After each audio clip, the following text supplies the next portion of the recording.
हरे कृष्णा। नमस्कार। कैसे हैं आप सब? सोच विचार चैनल में आप सबका फिर से स्वागत है। तो हम आज 29वीं श्रृंखला भक्ति की शक्ति श्रृंखला लेकर आपके सामने उपस्थित हैं। आज की हमारी सत्य घटना रांची की है। ये है हमारे भाई अशोक जी की। ये बताते हैं कि ये सत्य घटना है रांची की। एक दिन अचानक इनके पेट में दर्द उठा रात के समय।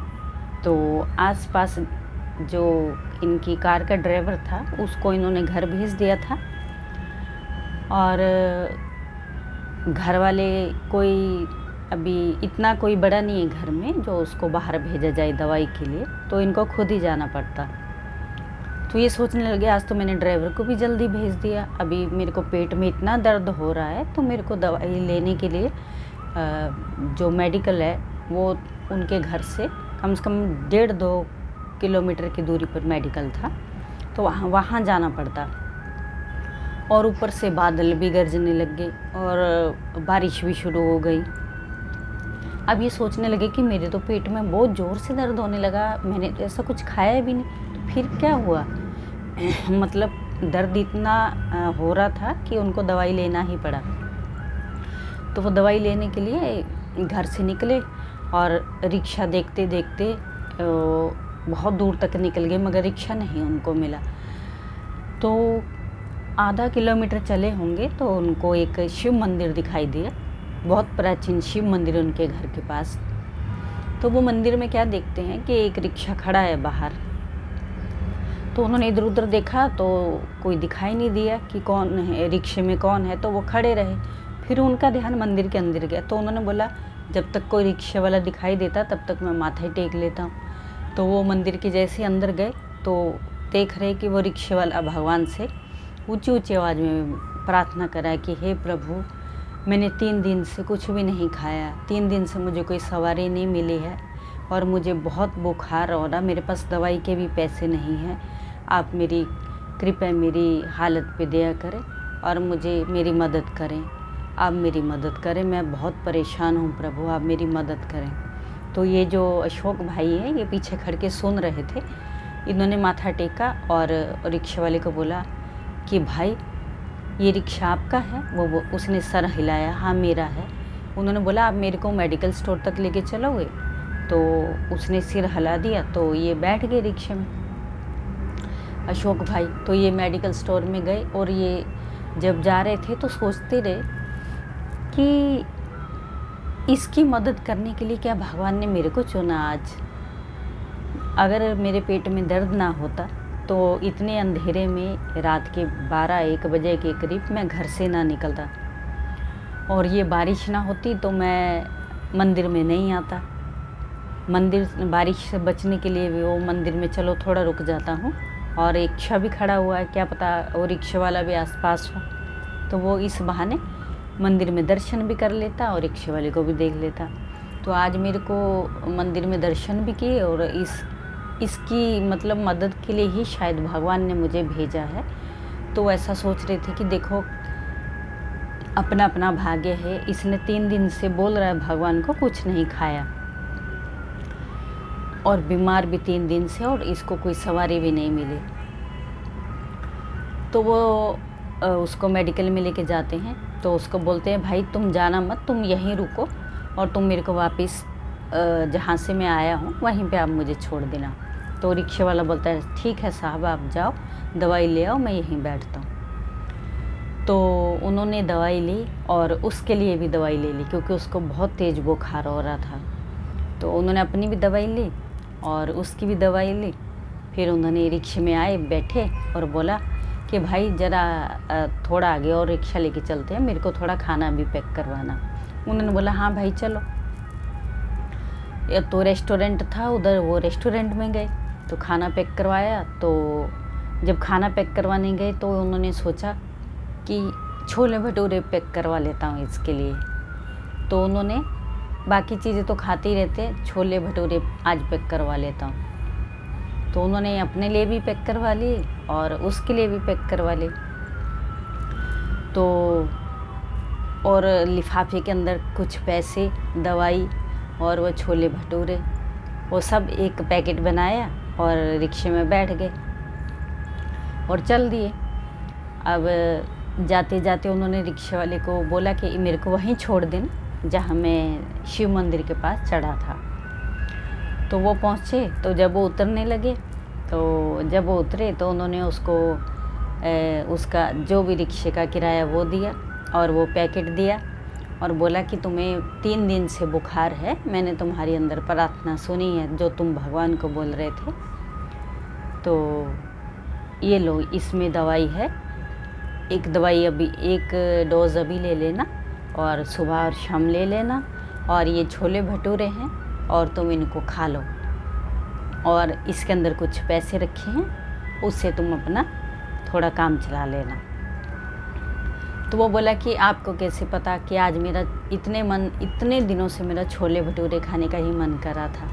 वो बोलता मेरे को खुद को नहीं मालूम, मेरा मन किया कि यार मैं छोले भटूरे ले लूँ, तो तुम्हारी इच्छा पूरी हो गई। वो बोला कि ये सब भगवान की दया है, मैं उन्हीं से ये सब प्रार्थना कर रहा था कि मेरे को 3 दिन से बुखार है, कोई रिक्शे वाला नहीं मिला है, कोई सवारी नहीं मिली है, और मेरे को खाना भी इतने दिन से नहीं खाया, और जब भी छोले भटूरे देखता था मन मार लेता था कि चलो कभी खा लूँगा।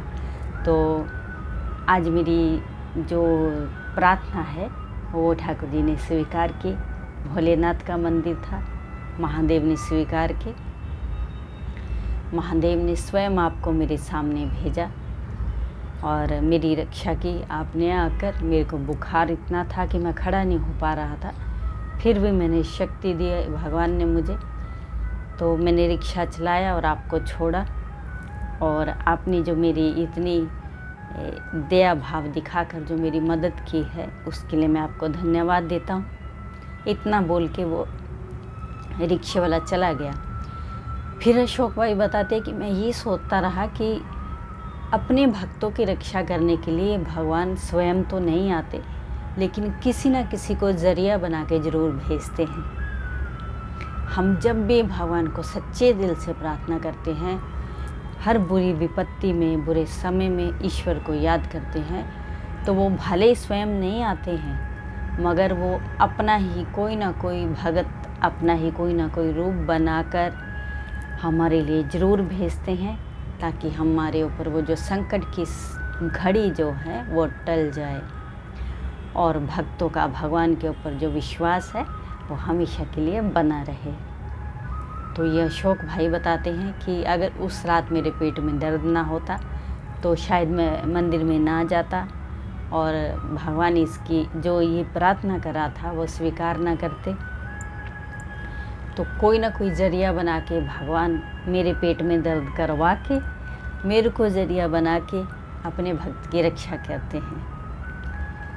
तो ऐसा जो वाक़या है हमारे सबके जीवन में कभी ना कभी ज़रूर घटित होता है। हमारे भी जीवन में ऐसे वाक़ये बहुत घटित हुए हैं जब भगवान ने कोई ना कोई नज़रिया बनाकर अपना होने का प्रमाण दिया है कि मैं तुम्हारे साथ हूँ। बहुत से चमत्कार हमारे भी जीवन में हुए हैं। हमने कुछ चमत्कार अपने वीडियो के कहानी के ऊपर हमने भी अपने चमत्कार सुनाए हैं। आप जितनी भी ये भक्ति की शक्ति श्रृंखलाएँ जो हैं, उसका जो सबसे पहला एपिसोड है भगवान गणपति का चमत्कार, वो हमारी ही ऊपर घटित कहानी है जो हमने बताई है। तो चमत्कार तो जीवन में होते ही रहते हैं, वो तभी होते हैं यदि हमारी भक्ति की शक्ति में चमत्कार करने की ताकत हो। तो हमें सबको अपने भगवान के ऊपर भरोसा रखना चाहिए। किसी न किसी रूप में भगवान हाथ पकड़ते हैं तो कभी छोड़ते नहीं हैं। इन दुनिया वालों से अपने दुख दर्द बताने से अच्छा है कि हम अपने भगवान को बताएं, जो सुबह और शाम हमें सुनते हैं, हमें निहारते हैं, हमें देखते हैं। हम कांच की काठ की मांस की कठपुतलियाँ जो नाचती हैं ना उनके सामने, वो हमारा मदारी वही है, वही हम सबको नचाता है और कोई ना कोई जरिया हमारे लिए भी ज़रूर बनाता है।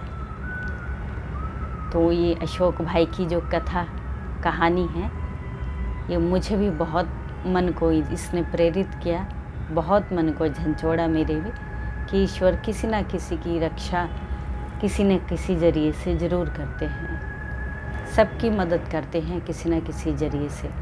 यदि आपके जीवन में भी कोई ऐसा इंसान जिसको सख्त ज़रूरत हो आपकी मदद की, तो आप ज़रूर मदद करें। यही हमारे बिहारी जी की सबसे सच्ची भक्ति और सेवा होती है, किसी ज़रूरतमंद की सहायता करना।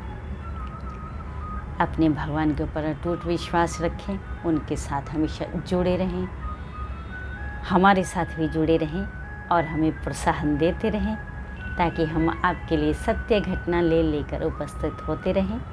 कहानी कहते सुनते कोई गलती हो जाए तो आप हमें ज़रूर माफ़ करें, हमारा प्रोत्साहन बढ़ाएं। अपने जीवन की जो भी कोई घटना आप हमें बताना चाहते हैं तो आप ज़रूर कमेंट में लिखकर भेजें। हम इस चैनल के माध्यम से अपने भक्तों को सुनाएंगे, सबको कृतार्थ करेंगे, निहाल करेंगे। तो आज का 29वीं श्रृंखला हम यहीं पे समाप्त करते हैं। अगली एक और श्रृंखला अच्छी सच्ची कहानी लेकर आपके सामने उपस्थित होंगे। तब तक के लिए हरि मंत्र के साथ हरे कृष्ण कृष्ण कृष्ण हरे हरे, हरे राम राम राम हरे हरे। नमस्कार, हरे कृष्णा।